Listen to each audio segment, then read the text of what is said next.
Hey guys, Sunday, November 3rd, 11:30 in the morning.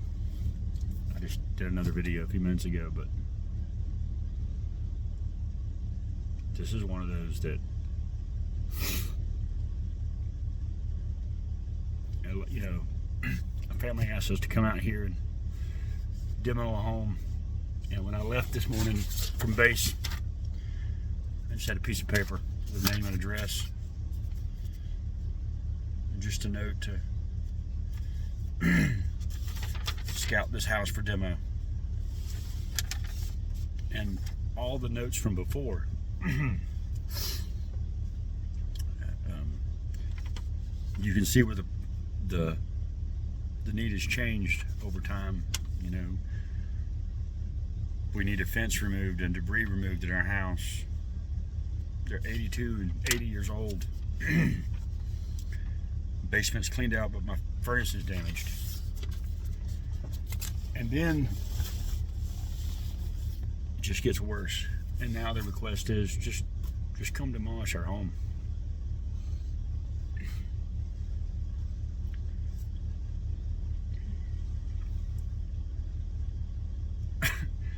I was fine until I walked in the house.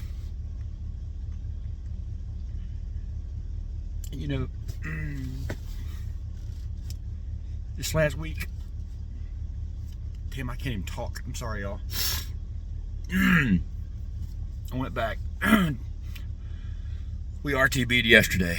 Got back to base, and everybody felt good. We were proud of ourselves. Done good work for people, and you feel good about what you did. Tarp the roof, fix some trees, fix the driveway. A lady can get propane and fuel when she can get to her house now. You feel good about it.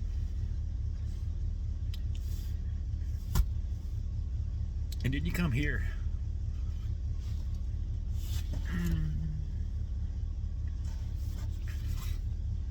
I walked to this house and I looked at it. In fact, I showed it to you in the video I posted a few minutes ago. You just see the front of the house, and I thought to myself, I mean, it's not so bad. Why couldn't it be saved? It's brick. And I walked around to the back, and then all the brick's just gone. I mean, it's entire sheets of it laid down on the ground. And I walked in, and I walked around the carport, and the doors are open. There's nothing to steal. I mean, nobody's robbing these places, so they're just trying to air out and dry out what they have. And I looked inside, and there's a china cabinet. Nothing fancy, but I grew up the son of a carpenter and the grandson of a carpenter, and I can look at that piece of furniture. It's not store-bought. Somebody built that. Grandma and granddaddy have had it in their house for, who knows, 40, 50, 80 years. And it's just in the list of stuff that they're like, just demolish it. And I swear to God, if it's the last thing I do, if we demolish this house, I'm pulling that thing out. If I have to clean it and restore it my damn self, just to give it back to these people, because it's so much, so bad in some of these places. And I don't even know these people. I've never met them. I'm probably not gonna meet them. But I look at a house and it reminds me of my mom and my mom's family, and the kind of things that they have, the aged antiques that belong to grandmama and great grandmama. And it's the pictures, you know, they pulled one picture out on the side of the road, or put it out of the car or carport. There's one picture, and I'm guessing it's an old enough picture. It was probably his wife, or 40 years ago, or maybe his daughter. I don't know. But that's all they could save. That's it. You know, memories. And what if it was my mom? What if it was my wife? What if one day it's happened and I'm 80 years old? and I can't do anything about it.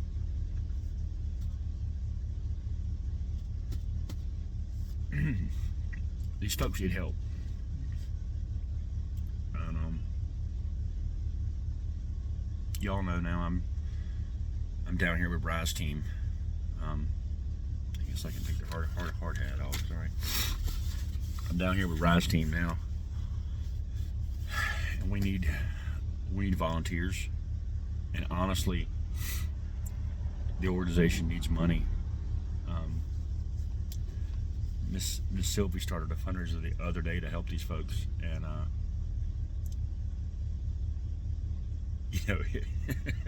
she came and saw me this morning. She said, "We all excited. We've raised $6,000 in a couple of days since you made your post, Tommy." And to them, that's a lot of money. I mean, Rise Team has been funded solely by its members. They haven't. They aren't well known. They're well known for what they do, but they're not out there where y'all know them. They aren't on TikTok. They aren't run by people that are super Facebook savvy and have 2 million followers. But they're out here doing this stuff, and they could use the help. $6,000 doesn't fund an organization like this for 2 days. I told her, I said, that's good. I said, now we need to hit $600,000 because, I mean, to help some of these families to do what they need to have done, you could spend a lot of money real quick just to get people to a basic level of just able to live. And it wears on your soul. I swear it does. Not every site, not every day.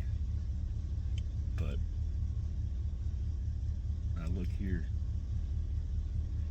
that house, that was just the one that got me today. And I came out here. There's some heavy equipment trucks out here, and of course I looked and I called my boss lady, or I was about to, and said, we could we help these people? Sure, but I don't have a volunteer that has an excavator or bulldozer big enough to do this job. We have the heart, we have the hands, we don't have the tools for that. I have a couple skid steers, a small tractor. I can't do this job. And I walked out, and there's a railroad crew here. I won't name their company because maybe they don't want the publicity, but there's 3 excavators sitting here, just nobody's working. I walked up to these fellas, and they're out there in their hard hats sitting on a tailgate. Told them who I was and what I was doing, and they said, you go up there and talk to our boss, Jesse. And I went and spoke to Mr. Jesse, found him, and the reason they've stopped is because they didn't know it today, but there's still a church here, and the church is having service right now. So all the guys just stop their equipment out of respect and let these people enjoy the worship service. And so I talked to this guy and said, you got 3 giant excavators here. I mean, I don't suppose, maybe if we could get proof to you from the homeowner that this is what they want to have done. I said, because you could do this work in probably an hour. It would take us weeks. And the man didn't bat an eye. He pointed at 2 of his drivers and said, them 2. I said, you boys be willing to do it? I said, sure. I told the foreman, I said, you understand, we can't pay for this, and the customer can't pay for this. This is all volunteer. And he said, if you get me the paperwork, and I talked to the owner, and he says that's what he wants. You give me the paperwork to relieve us of the liability, so we're sure you are who you say you are, and all that. He said, we'll do it. And just happened to be here at the right time, the right place. If that crew had not been having church this morning, I wouldn't have run across those people. And I'd have had no solution. I still might not have one. I don't know. But God knows if anybody knows somebody that has an excavator, I mean a big one, a big one, a big one. There's so much work it could do. I can get the fuel to keep it running for free. I can get fuel for you. Just can't pay you. But there's another place just like this that I had to see earlier this week, and that one didn't bother me as much. Like I said, the emotional toll that you do with this kind of thing, it's cumulative. It builds up. And I think I just hit my limit this morning. I'm sorry, y'all. I'm usually all smiles and go get them. Today I'm tired. Our teams are out working today, but what if this was my wife? What if I'm gone on a job somewhere and a storm like this comes through and leaves my family like this, and I can't get home? Or I'm older and 30 years from now and beat up and my body's not good anymore and I can't do this. These are people that they can't take care of their family. They can't take care of themselves because Mother Nature just threw them a loop too big to handle. And they need help. So we don't need any more supplies. We don't need water. We don't need diapers. We don't need blankets, shoes, shirts, jackets. We don't need anything. We need equipment and we need money. That's the gist of it now. It's equipment and money, because everybody that owns a piece of equipment right now that has a job is busy, and they're going to be busy for a year. So it's those of you out there that are not from here that may be having a slow week. That, yeah, I'm 300 miles away, but I can get there, and I can bring my excavator. Those are the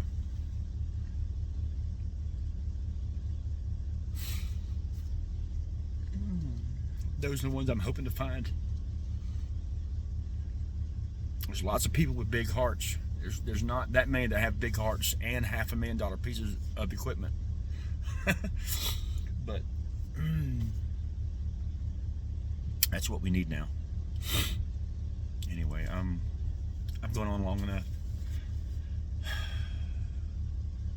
Do hope y'all have a great day. Stay safe out there, okay? Keep these people in your prayers. That's it, y'all. Take care.